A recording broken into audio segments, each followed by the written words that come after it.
السلام عليكم ورحمة الله وبركاته ورحمة الله وبركاته. إن شاء الله نقعد النهاردة الدرس رقم 2 من الشابتر التاني.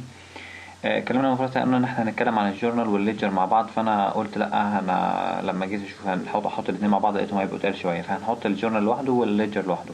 وطبعا هنا بنتكلم عن الأكاونتنج سايكل، عرفنا إن هي أكتر من خطوة، هنتعرف على الخطوات ديت واحدة واحدة، وهنتعرف على أول خطوة النهاردة اللي هي الجورنال، اللي هي بداية المحاسبة خالص. هنشوفها إيه اللي هيتم بالظبط في الجورنال. هنا عندنا اول ترانزاكشن كان حصل للشركه اللي احنا عارفينها، اللي هي نوفمبر. في نوفمبر 1 بدأت الشركه في شهر نوفمبر اللي هو شهر 11 نوفمبر. كان اللي هو واحد اسمه كريس كلارك ديبوزيت حط في البنك 25 باسم الشركه اسمها نت سوليوشن. فهنا عايزين نعمل الكلام دوت، نعمل له قيد اللي هو الجورنال انتريز. فنعمل الكلام ده ازاي؟ هنا دلوقتي نشوف الديبوزيت، يعني حط فلوس، يبقى الكاش هنا زاد ولا ما زادش؟ الكاش هنا زاد، يبقى اول حاجه زادت هنا الكاش. طالما الكاش زاد لازم حاجه كمان تزيد هناك الناحيه التانية. ايه هو اللي زاد؟ الكابيتال. مش هو زود راس المال كده؟ يبقى الكابيتال هناك زاد. يبقى الكاش نوعه ايه؟ نوعه اسيتس، والاسيتس لما بيزيد بيجي في الديبت ولا في الكريدت؟ بيجي في الديبت. يبقى هنا اللي اتاثر الكاش، وبعد كده اللي اتاثر ايه؟ وبعد كده اللي اتاثر الكابيتال اللي هو فين؟ في الاونرز ايكوتي. هناك في الاونرز ايكوتي. والكاش قلنا ديبت، والاونرز ايكوتي لما بتزيد بتبقى كريدت. لو انت فاكر الحصه اللي فاتت قلنا ان لما يزيد الاونرز ايكوتي بتبقى كريدت. فهنا دوت الشكل العام بيبقى بتاع الجورنال انتري، بيبقى بالشكل دوت. فاحنا لما نيجي نسجل الكلام دوت على نكتب اول حاجه هنا الديت، بتبقى بالشكل دوت. الديت هنا هنكتب نوفمبر، عفوا هنكتب بلون تاني نوفمبر. هنا نوفمبر، الكلام ده كان نوفمبر 1 2009. فهنا اللي زاد قلنا الكاش، فهيجي في الديبت. بنكتب الديبت الأول، بنكتب الديبت فوق الأول. هنا اللي زاد الكاش، فهنا نكتب الكاش زاد بكام؟ زاد ب25,000. هنا ديبت 25,000. قلنا ايه اللي زاد تاني؟ اللي هو الكريدت، اللي هو اللي زاد الكابيتال. والكابيتال قلنا ان هو ايه؟ كريدت. لما بيزيد بيجي فين؟ في الكريدت. كابيتال. خلاص، فزاد هنا برضو بتجي في الكريدت بكام؟ ب25,000. طبعا احنا مش هنقعد بقى نكتب كل مره الكلام ده كله، التيبل ده مش هنعمله كل مره، لكن هنعمل على طول كاش زاد ب25 والكابيتال زاد ب25. فاحنا هنكتب كل مره بالشكل دوت بالنظام، يعني اللي انا قلت اللي هو يعني هنكتب ده بس الديبت والكريدت وخلاص على كده. يعني مش هنكتب اللي هو التاريخ تاني، ومش هنكتب الديسكريبشن والكلام ده. المفروض في تحت هنا بقى بنكتب ديسكريبشن، اللي هو مثلا نقول ايه؟ الراجل فتح مشروع، يبقى مثلا نقول كلارك ديبوزيت. ممكن نكتب اللي هو مكتوب فوق دوت، ممكن نكتب اللي هو مكتوب فوق اللي هو فين؟ اللي في المسألة من فوق خالص، اللي هو الكلارك ديبوزيت 25,000 للنت سوليوشن. يعني مثلا نقول كلارك اوبن نت سوليوشن مثلا كومباني او كوبريشن، شركة كومباني نت سوليوشنز فور ب25,000 مثلا، فور 25,000 كابيتال مثلا. فهنا ده اللي بيتكتب مثلا هنا في الديسكريبشن يعني. لكن احنا مش هنكتب كل الكلام ده، احنا عايزين نعرف القيد بس بيتعمل ازاي. فكل مره هنعمل القيد على طول بشكل سريع. فلما نيجي نكتب القيد هيبقى نكتبه بالشكل اللي احنا هنشوفه ده دلوقتي. ادي القيد هيتكتب بالشكل كده. ادي عندنا الكاش هنزوده بكام؟ ب25,000، والكابيتال هيزيد هو كمان ب25,000. تعالوا ما نشوف القيد ترانزاكشن رقم 2. تعالوا ما نشوف ترانزاكشن رقم 2. هنا عندنا الترانزاكشن التاني والتالت اهمت. تعالوا نشوف بيقول لك ايه. بيقول لك هنا ان السوليوشن بيد 20,000 عشان يشتري حته ارض. يبقى الكاش قل. لما الكاش بيقل نوعه ايه؟ نوعه اسيتس. والاسيتس لما بتقل بيبقى في الديبت ولا في الكريدت؟ بتبقى في الكريدت. لما الاسيتس بتقل بتبقى في الكريدت اللي هو الايه؟ اللي هو الكاش. فالكاش هنا هيبقى في الكريدت. وطب ايه اللي زاد تاني؟ اللاند ديت اسيتس ولا مش اسيتس؟ الاسيتس لما بيزيد بيبقى فين؟ بيبقى في الديبت. يبقى هنا في لاند زادت، وفي كاش قل. فهنا بنكتب بالشكل دوت. اللاند هتزيد ب20,000 لو في الديبت، لانها زادت اسيتس وزاد فبيجي في الديبت ب20,000. والكاش هيقل ب20,000 هيجي في الكريدت. طيب ده القيد رقم 2. تعالوا نشوف الترانزاكشن الثالث في نوفمبر 10. خلي بالك هنا كاتب لك التاريخ اهوت، كل ترانزاكشن هتلاقي كاتب على التاريخ. نوفمبر 10 انستليشن بيرشيز سبلايز اون اكونت، اشتريت على الحساب سبلايز. يبقى السبلايز دي تعتبر ايه؟ السبلاي اللي احنا اشتريناها دي اسيتس. وما دفعناش فلوس على الحساب، يبقى علينا اللايبيليتي هنا الالتزام علينا زاد، الالتزام علينا زاد، فلما بيزيد الالتزام بيجي فين؟ في اللايبيليتي، في الاكونتس ايه؟ في الاكونتس بيبل. ما دفعنا، ما كتبناش نوت ولا حاجه، عشان كده ما قلناش نوت بيبل. لو كتبنا بروميسري نوت او كتبنا كمبياله بنقول انها نوت ريسيفبل، انما لو ما كتبناش يبقى اسمها اكونت ريسيفبل على الحساب، يعني اكونتس بيبل ولا ايه؟ فلوس عليا، يعني اكونتس بيبل دي اكونتس عليا انا فلوس. فبالتالي بنيجي نكتب ايه الكلام دوت، لما نيجي نكتبه بيبقى بالشكل دوت. بيبقى هنشوف اللي هيحصل هنا. هتبقى السبلايز زادت بكام؟ زادت ب 1350، فهنكتب هنا 1350. والاكونتس بيبل الفلوس اللي عليها هي كمان زادت، فلما بتزيد اللايبيليتي بتيجي فين؟ في الكريدت، زادت ب 1350. نشوف القيد اللي بعد كده.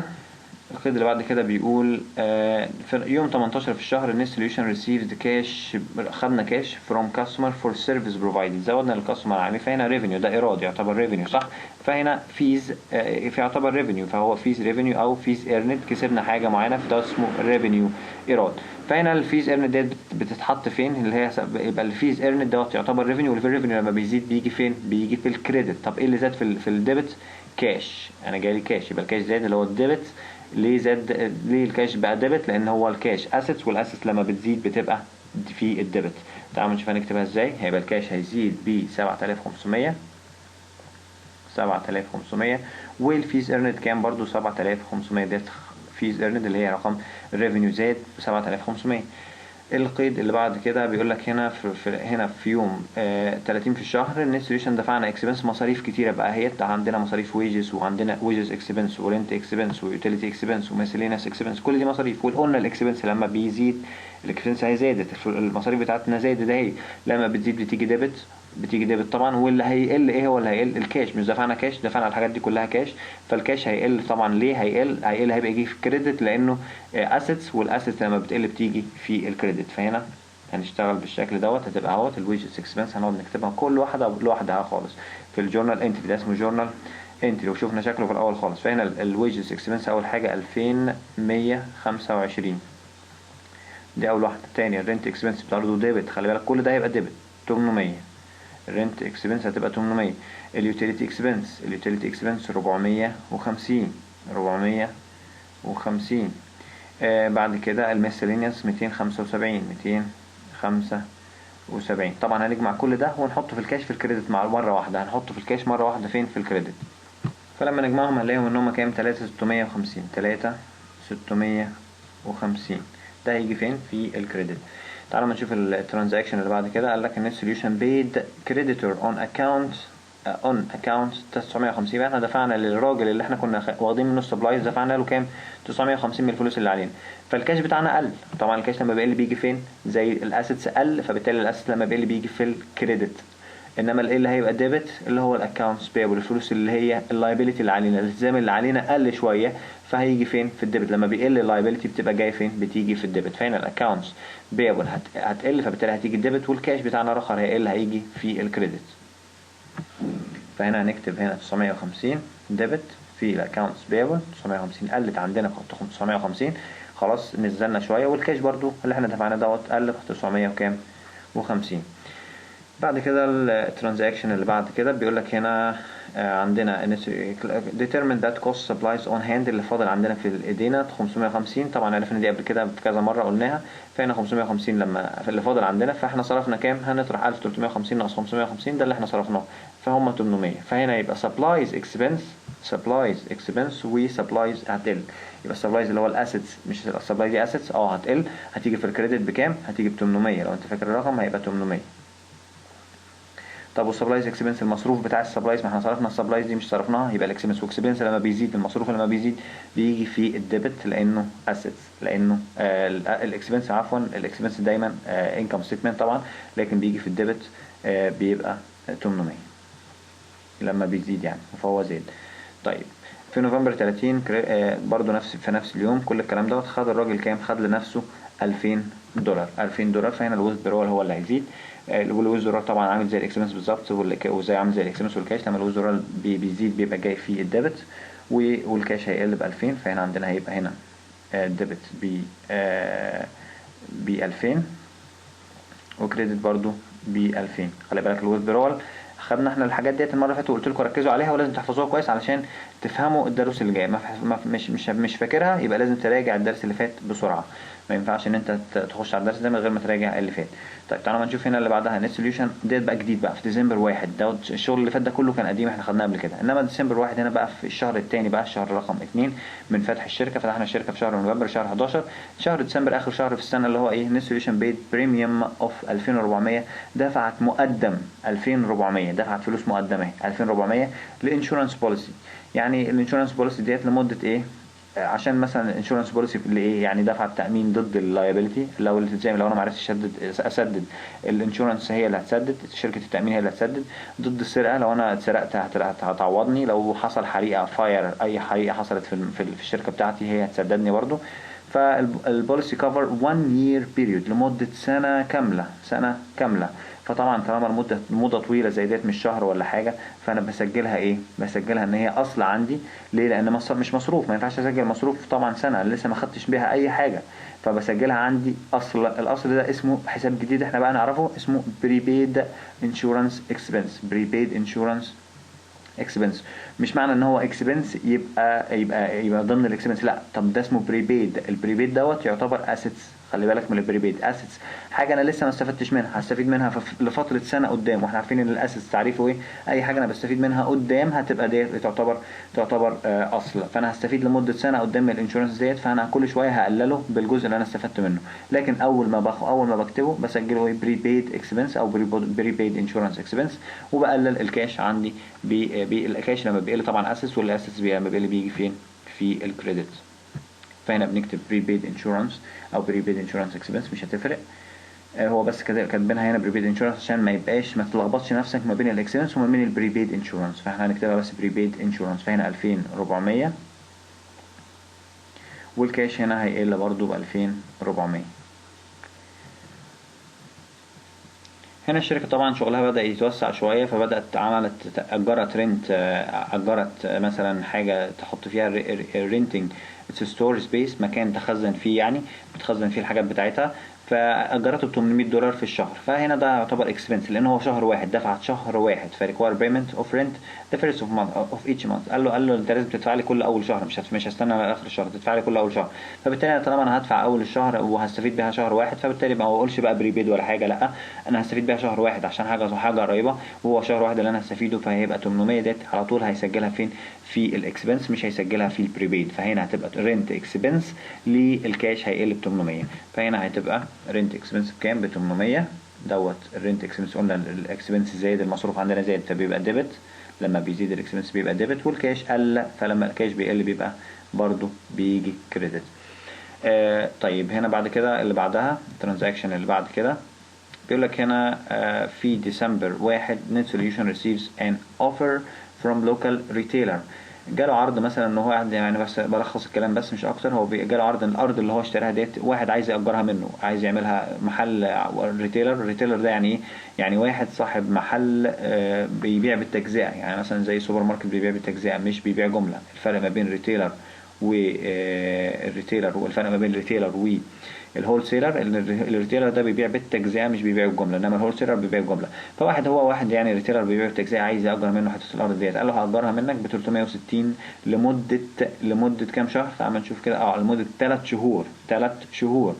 فهنا ده ايراد، بس انا لسه عليا التزام له، لسه قدامي 3 شهور على مبدا يبقى 360 دول 8 3 شهور الراجل هيدفعهم. يبقى الشهر واحد بقى ب 120، لكن 8 3 شهور. فبالتالي دوت ان ايرند ريفينيو بس لسه ما كسبتوش. اكسبه امتى؟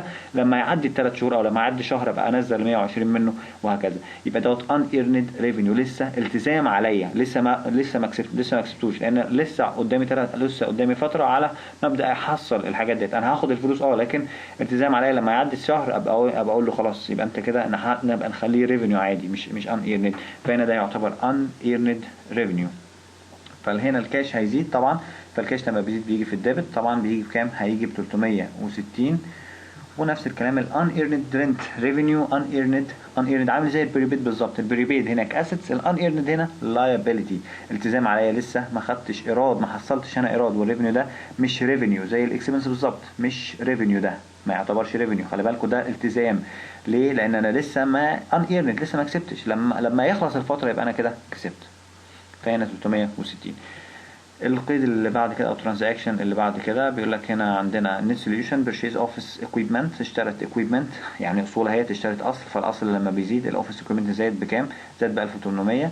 اون اكونت اشترته على الحساب، يبقى انا عليا التزام اهو، يبقى انا اشتريته على الحساب، يبقى الالتزامات ايه؟ زادت، والالتزامات لما بتزيد بتيجي فين؟ في الكريدت، يبقى الاوفيس اكويبمنت ديبت لانها اسيتس وزادت فهتيجي ديبت، والاكونتس بيبل الفلوس اللي عليا زادت هي كمان بتيجي كريدت، فهنا الاوفيس اكويبمنت هتيجي ديبت بكام؟ هتيجي ب 1800، وعليا فلوس كام؟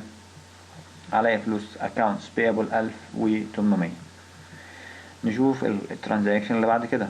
في ديسمبر يوم 6 ديسمبر يوم 6 12 نت سوليوشن بيد 180 اوف نيوز بيبر ادفرتايزنج دي تعتبر اعلانات، انا بصرف اعلانات يبقى مصروف، قلنا بنصرف للاعلانات يبقى ادفرتايزنج اكسبنس، مصروف عادي خالص 180 مثلا هيدفع، يبقى دفعنا 180 ادفرتايزنج اكسبنس، والمصروف والكاش هيقل طبعا هيبقى يجي في الكريدت، فهنا 180 ادفرتايزنج. الاكسبنس طبعا عرفنا ان هو طبيعته ديبت، والكاش لما بيقل بيجي كريدت 180.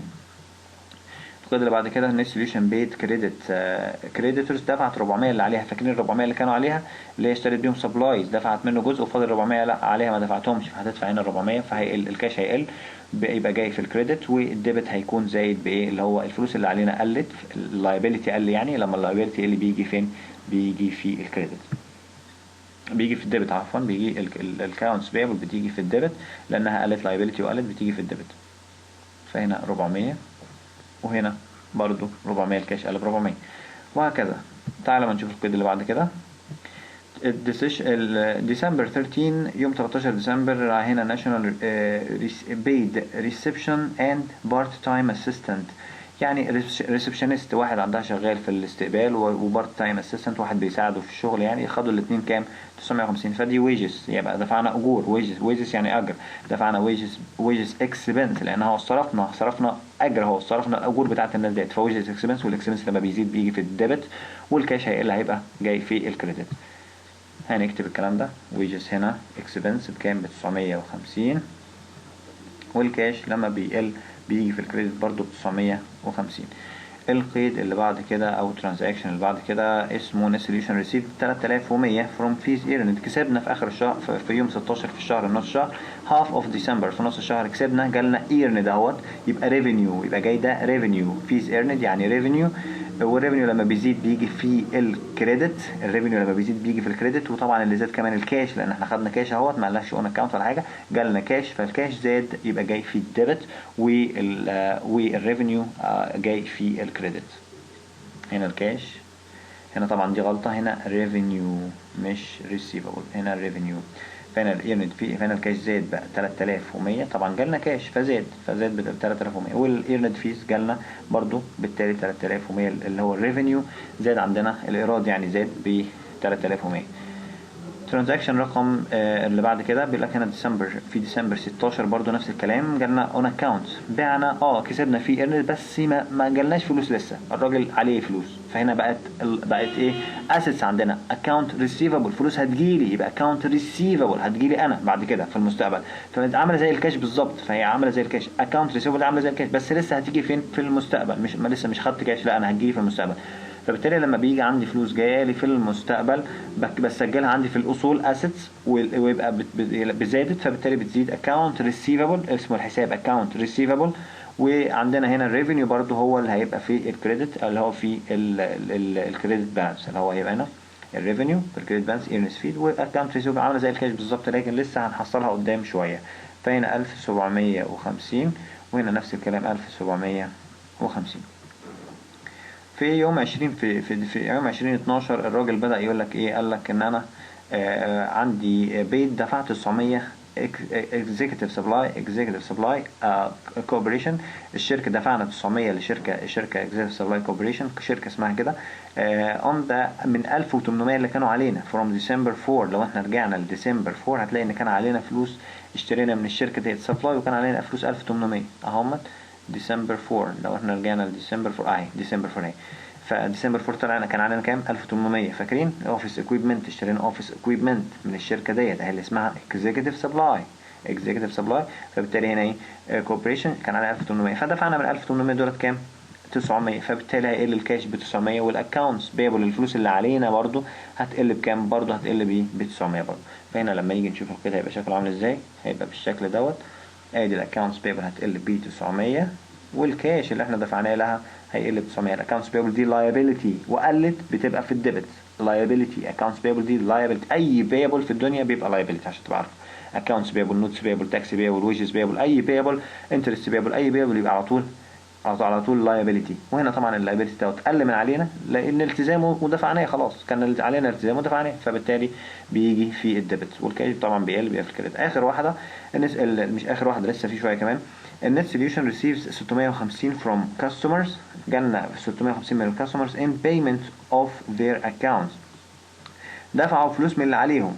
في ناس كنا عاملينها لهم على الحساب، فدفعوا فلوس من اللي عليهم. فالكاش هنا زاد ولا ما جاش؟ زاد. يبقى من الفلوس الاكونت ريسيفبل اللي كانت الفلوس اللي لنا بره قلت. يبقى هي الاكونت ريسيفبل دي كانت اصل، وقلت. الاصل لما بيقل، الاسيتس لما بتقل بتيجي فين؟ بتيجي في الكريدت. لما بتقل بتيجي في الكريدت. وبالتالي الكاش زاد. لما الكاش بيزيد اصل بيزيد فين؟ في الديبت. فبالتالي هنا هنكتب الكاش زاد ب 650. وطبعا الاكونت ريسيفبل قلت ب 650. الفلوس اللي لنا قلت بره ب 650. القيد اللي بعد كده بيقول لك هنا في يوم 23 ديسمبر 23/12 النستريشن دفعت عشان تشتري سبلايز. يبقى السبلايز هنا زادت ب 1450. السبلايز ديت اسس، والاسس لما بيزيد بيجي ديبت، والكاش قل بيجي كريدت. فالكاش هنا لما بيقل بيجي كريدت. فعندنا هنا القيد هيبقى السبلايز زادت ب 1450 والكريدت السبلايز طبعا زادت، والكاش قل ب 1450. دفعنا كاش، ما جبناش الحاجه ديت على الحساب ولا حاجه، دفعناها كاش على طول. القيد اللي بعد كده بيقول هنا ان solution paid the receptionist والبارت تايم اسيستنت. طبعا تاني ويجز اكسبنس تاني، دفعوا لهم تاني فلوس. الناس اشتغلت تاني ودفعوا لهم فلوس تاني في يوم 27 دفعوا لهم فلوس تاني 1200. فهنا ويجز اكسبنس والكاش. الويجز اكسبنس الاكسبنس زاد، والمصروف عندنا لما بيزيد بيجي في الديبت، والكاش قل، والكاش لما بيقل بيجي في الكريدت. فهنا الويجز جه ديبت ب 1200، والكاش جه ب 1200 برضو قل ب 1200. دفعنا الناس اجورها. عفوا. بعد كده هنا النت سوليوشن بيد اتس 310 تليفون بيلز يعني اي تليفونات، اي ميه، اي كهرباء، اي نور، اي فواتير انترنت. كل الفواتير دي اسمها يوتيليتيز. عارف لما يقول لك اوضه بمنافعها، يعني المنافع بتاعتها، المنافع اللي هي ايه؟ التليفونات والميه والكهرباء والنور والكلام ده كله، كل الحاجات اسمها يوتيليتي. فهنا هنسميها يوتيليتيز اكسبنس، مصاريف يوتيليتي، منافع يعني اكسبنس، يوتيليتيز اكسبنس. فهنا مصروف، والمصروف لما بيزيد بيجي في الديبت، والكاش قل هيجي في الكريدت. فهنا برضو نفس الكلام، مصروف جه ديبت والكاش هيجي كريدت. فهنا 310، وهنا برضو كلام 310. الترانزاكشن اللي بعد كده بيقول لك هنا النت سوليوشن بيدفع برضو الكتريك بيلز اللي هي فاتوره الكهرباء. فقلنا الكهرباء برضو بتدفع يوتيليتيز اكسبنس، والكاش قل بنفس الرقم اللي هو الرقم 225 وبرضو 225. بعد كده النت سوليوشن ريسيفد جالها فلوس. جالها هنا كام؟ جال النت سوليوشن فلوس from fees earned for the second half. يبقى هنا جالها فلوس اهو كاش، يبقى جالنا فلوس كاش. يبقى هنا fees earned الكاش زاد، والريفينيو دوت ريفينيو جالنا ريفينيو تاني ب 2870. فالريفينيو الكاش زاد والريفينيو زاد، فبالتالي الريفينيو لما بيزيد بيجي في الكريدت، والكاش اسس لما بيزيد بيجي في الديبت. فهنا هنيجي نسجلها كاش زاد والريفينيو زادت. فهنا زادت ب 2870 و 2870. طيب هنا فاضل اخر قيدين بس، عشان بس هو القيود كتيرة بس عشان نفهمها اكتر. هو لازم كده، لازم تتحل كتير عشان تفهمها اكتر. في ديسمبر، في 31 ديسمبر في اخر الشهر بقى خالص، الفيز ايرند كسبنا اون اكونت، لنا فلوس بره يعني، عملنا ريفينيو، قدمنا للناس ريفينيو بس الناس ما دفعتش، دفعت على لنا على الحساب، يبقى لكم يعني. فاحنا هنا اكونت ريسيفبل، فلوس برضه هتجيلي بعدين قدام، انا قدمت له الخدمه بس لسه هتجيلي فلوس قدام، فديت فلوس دي ليا بره، فتعتبر اصل ليه؟ لان هتزيد قدامي في الفتره الجايه هلمها فلوس تاني. فهنا اكونت ريسيفبل زادت زي الكاش بالظبط، اكونت ريسيفبل اصل، ولما بيزيد واسيتس يعني، ولما بيزيد بيجي في الديبت، والريفينيو هيجي فين؟ في الكريدت. ادي الريسيفبل زاد زي ما قلنا، اكونت ريسيفبل زاد ب 1120، والفيز ايرند ريفينيو يعتبر زاد برضو ب 1120.